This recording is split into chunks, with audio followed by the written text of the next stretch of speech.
ನದಿಯೇ ನೀರ ಕುಡಿಯಿತು, ಹಸಿದ ಭೂಮಿಯು ಬೀಜವನ್ನು ತಾನೇ ನುಂಗಿತು.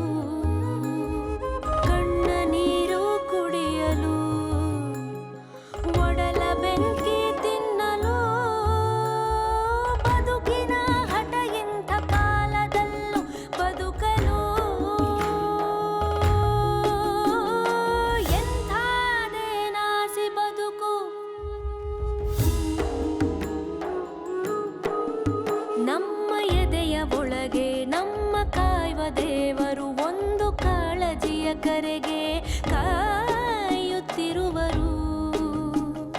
ತನಗೆ ತಾನೇ ತೆರೆವುದಾಗ ಬಿಡುಗಡೆಯ ದ್ವಾರ, ಅಂತರಾಳದೊಂದು ಕೂಗು ಈ ಯುಗಾಂತರ, ಯುಗಾಂತರ.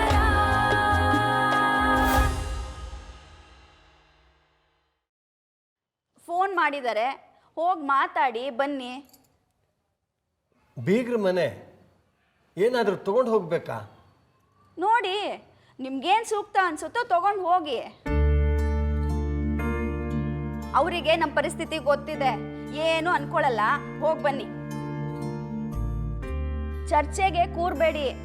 ಈ ಹೊಸ ಮನೆ, ರೂಮ್ಗಳು, ಅಂಗಡಿ, ಓಲ್ಡ್ ಏಜ್ ಹೋಮು ಇದ್ರ ಬಗ್ಗೆ ಮಾತಾಡಬೇಡಿ. ಸರಿ. ಏನಂತೆ ಹೇಳಲಿಲ್ವಾ? ಇಲ್ಲ.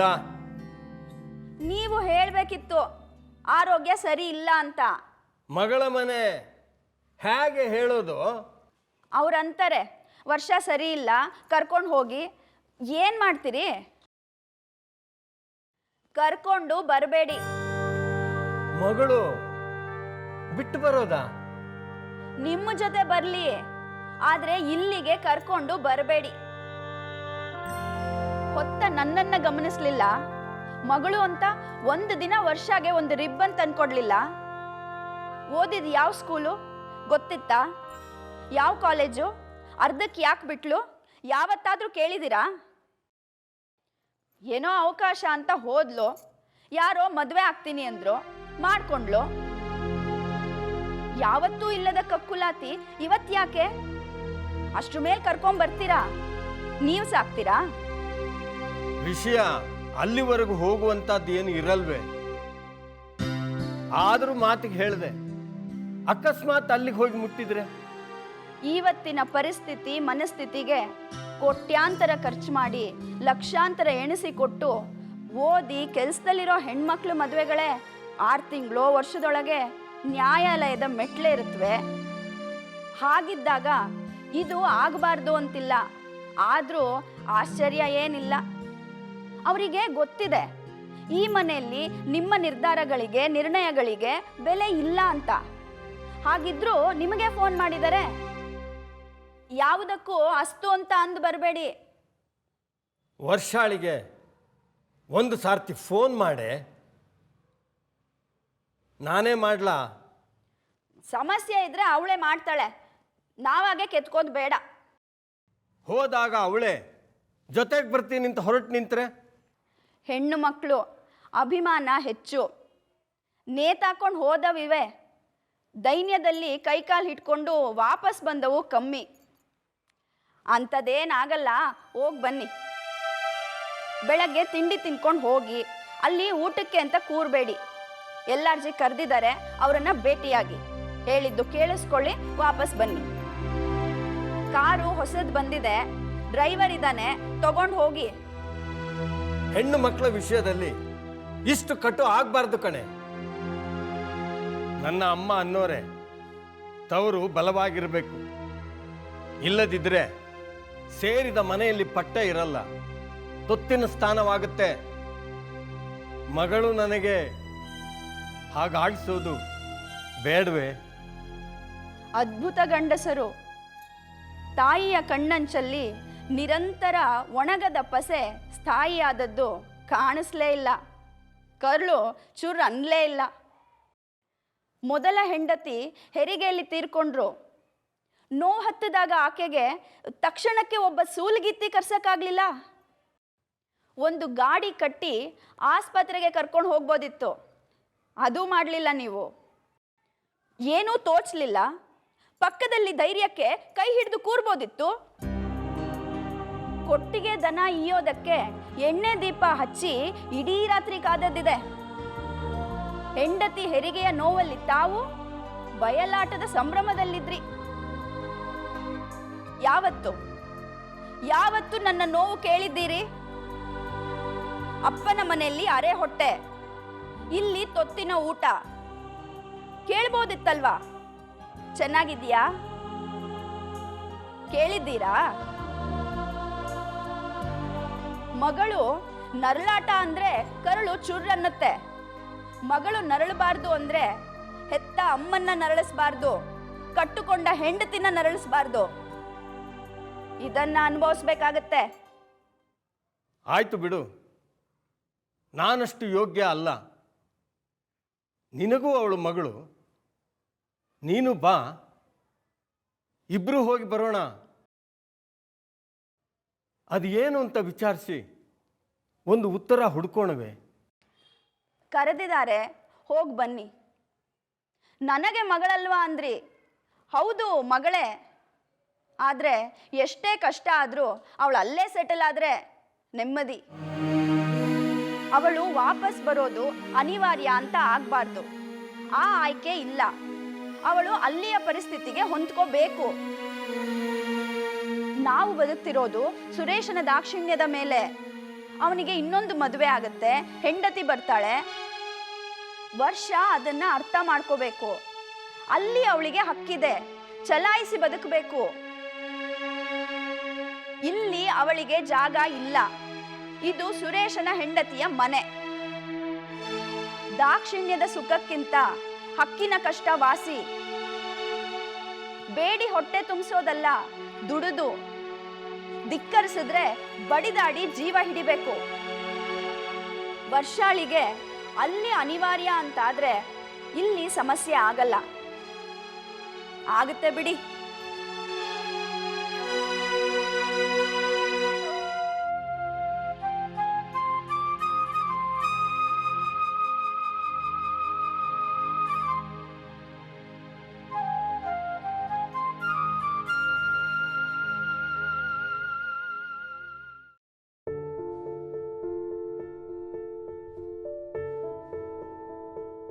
ಆಗ್ಲೇ ಹೊರಟೆ?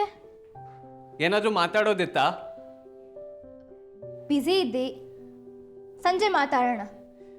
ಸಂಜೆ ಲೇಟ್ ಆಗಬಹುದು, ಏನು ಹೇಳು.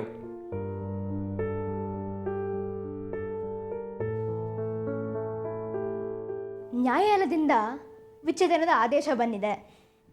I am A free bird.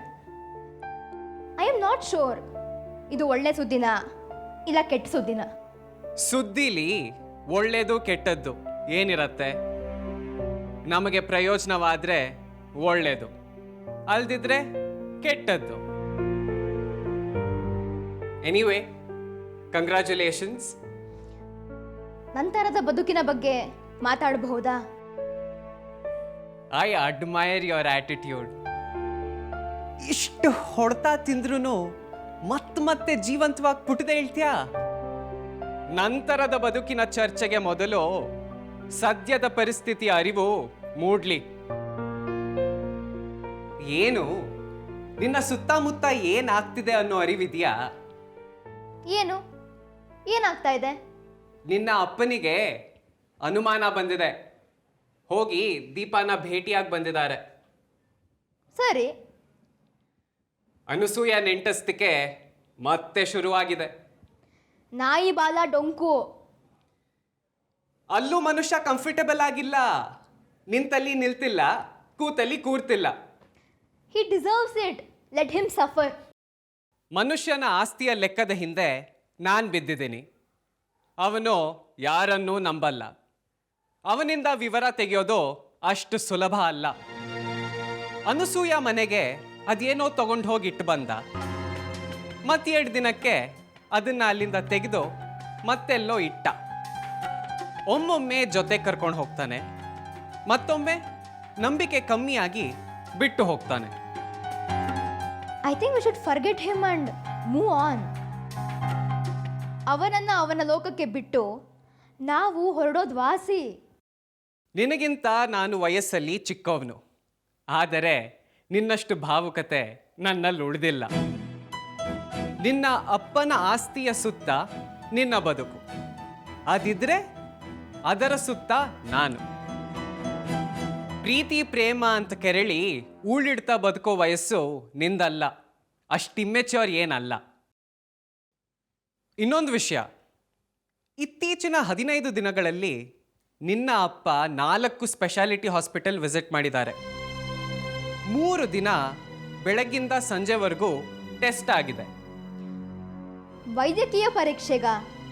ಹಾ, is he sick? I think there is something very serious. ಏನಂತೆ? ಮನುಷ್ಯ ಬಾಯಿ ಬಿಡ್ತಿಲ್ಲ. ಸಾಯ್ಲಿ ಬಿಡು, ಆಯಸ್ಸು ನಾವು ಬರೆಯೋಕ್ಕಾಗತ್ತಾ? ಹೀ ಲಿವ್ಡ್ ಇಂಡಿಸಿಪ್ಲಿನ್ಡ್ ಲೈಫ್. ಶಿಸ್ತಿಲ್ಲದ ಬದುಕು, ಸುಖ ಇರಲ್ಲ. ಆಸ್ತಿ ವಿವರ ಕೊಡದೆ ಸತ್ರೆ? ಅವನು ಹೋದ ಒಂದು ಆಸ್ಪತ್ರೆಯ ಸ್ಪೆಷಲಿಸ್ಟ್ ನನಗೆ ಪರಿಚಯ, ಭೇಟಿ ಆಗ್ತಿದ್ದೀನಿ. Let me find out what is happening. ಮದುವೆ ವಿಚ್ಛೇದನ ಇದೆಲ್ಲ ಸಂಭ್ರಮ ಅಲ್ಲ. ಕೂತು ಕಾಣ್ಬೇಡ. ಬದುಕಿನ ಅವಶ್ಯಕತೆ ಏನಿದೆ ಅದನ್ನ ನೋಡು. ಭಾವ ಭಂಗಿ ವಯಸ್ಸಿಗೆ ತಕ್ಕ ಹಾಗಿರ್ಲಿ. ಸ್ವಂತ ಕಾಲ್ ಮೇಲೆ ನಿಲ್ಲೋದು ನೋಡು. ಮತ್ತೆ ಮತ್ತೆ ವರ್ಗೋಕೆ ಯಾರನ್ನೂ ಹುಡುಕ್ಬೇಡ.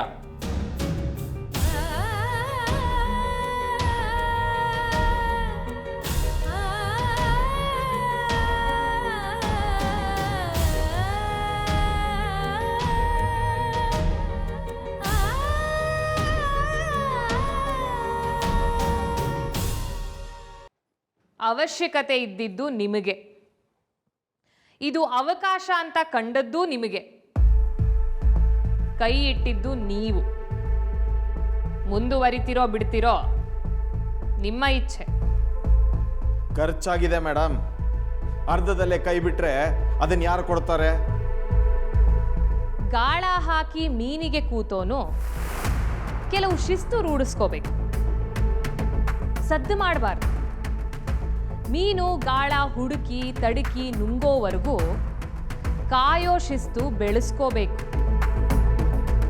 ಸದ್ದು ಮಾಡಿದ್ರೆ, ಶಿಸ್ತು ಬಿಟ್ರೆ ಹುಳ ಹೋಗುತ್ತೆ, ಸ್ವಾಭಾವಿಕ.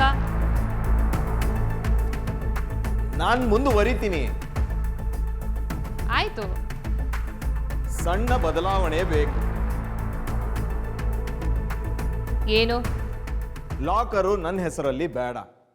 ನಿಮ್ಮ ಕಡೆ ಒಬ್ಬ ಮನುಷ್ಯ ಅಂತಂದ್ರಿ, ಅವನ ಹೆಸರಲ್ಲಿರಲಿ.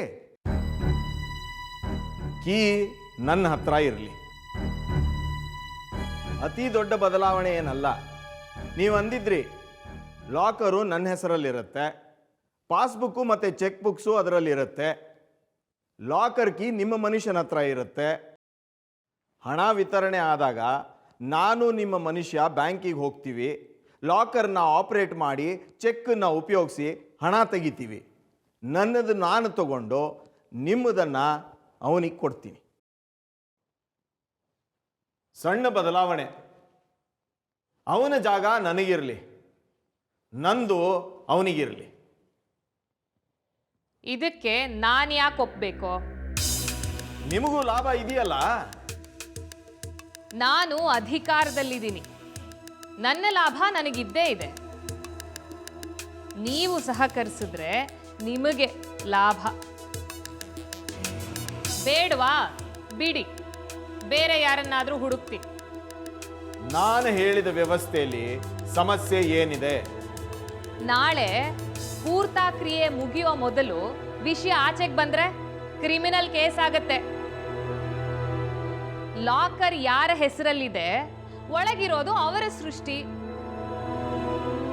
ನನ್ನ ಮನುಷ್ಯನ ಮೇಲೆ ಕ್ರಿಮಿನಲ್ ಕೇಸ್ ಆಗತ್ತೆ. ಲಾಕರ್ ನನ್ನ ಹೆಸರಲ್ಲಿದ್ರೆ ನನ್ನ ಮೇಲೆ ಆಗಲ್ವಾ? ಚೆನ್ನಾಗಿದೆ. ನಿಮ್ಮ ಲಾಭಕ್ಕೆ ನಾನು ತಗಲಾಕೊಳ್ಳ? ಶ್ಯಾಮ್ ಸುಂದರ್ ಬಂದಿದ್ರಾ? ಶಾರದಾ ಪ್ರಸಾದ್ ಅಂದರು, ಹೆಂಗಸು ನಂಬಬೇಡಿ ಅಂತ. ನಾನು ಅಪರೂಪಕ್ಕೆ ಈ ಹೆಣ್ಣು ಆದಾಯದ ಒಂದು ಅವಕಾಶ ನೋಡ್ತಾ ಇದೆ, ಪಾಪ ಒಂಟಿ ಮನುಷ್ಯತ್ವ ಮರಿಬಾರ್ದು ಅಂತ ಕೈ ಇಟ್ಟೆ. ಇಂಥದ್ದಕ್ಕೆ ಕೈ ಹಾಕಬಾರ್ದು. ಹಾಕಿದ ಮೇಲೆ ಗುರಿ ಮುಟ್ಟೋವರೆಗೂ ಕಾದು ಮುಟ್ಟಬೇಕು. ಮಧ್ಯದಲ್ಲಿ ಬಿಡೋ ಹಾಗಿಲ್ಲ.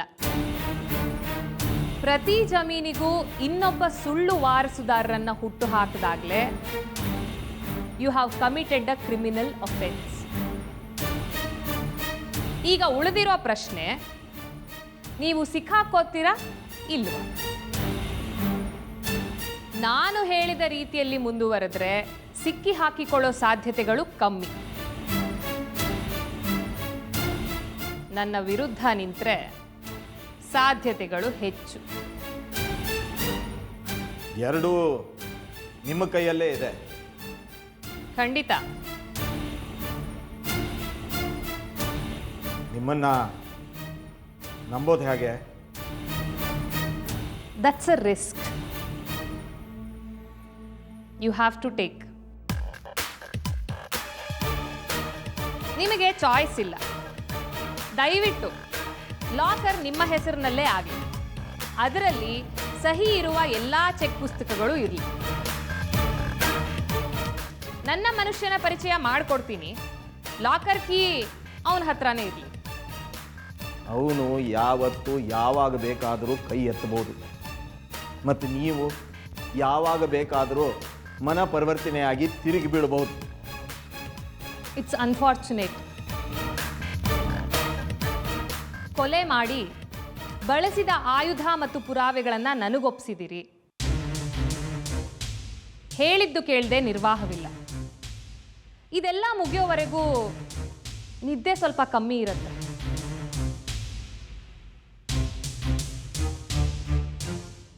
ಶ್ಯಾಮ್ ಸುಂದರ್ಗೆ ಹೇಳಿ, ಒಳ್ಳೆ ಈಜುಗಾರ ಹೌದು, ಆದರೆ ಕೆರೆಯಲ್ಲಿ ಈಜಿದೋರು. ನಾನು ಸಮುದ್ರದಲ್ಲಿ ಈಜು ಕಲ್ತೋಳು. ದಡ ಕಾಣದೆ ಅವರು ನೀರಿಗೆ ಬೀಳೋಲ್ಲ. ನನಗೆ ನೀರಿಗೆ ಬಿದ್ದು ದಡ ಹುಡುಕಿ ಗೊತ್ತು.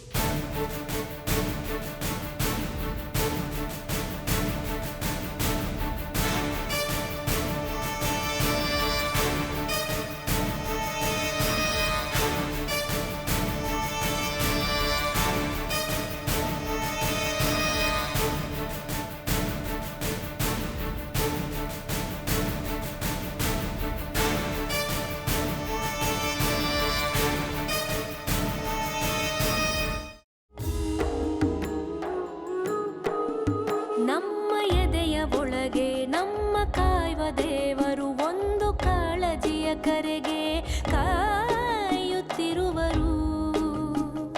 ತನಗೆ ತಾನೇ ತೆರೆವುದಾಗ ಬಿಡುಗಡೆಯ ದ್ವಾರ. ಅಂತರಾಳದೊಂದು ಕೂಗು ಈ ಯುಗಾಂತರ.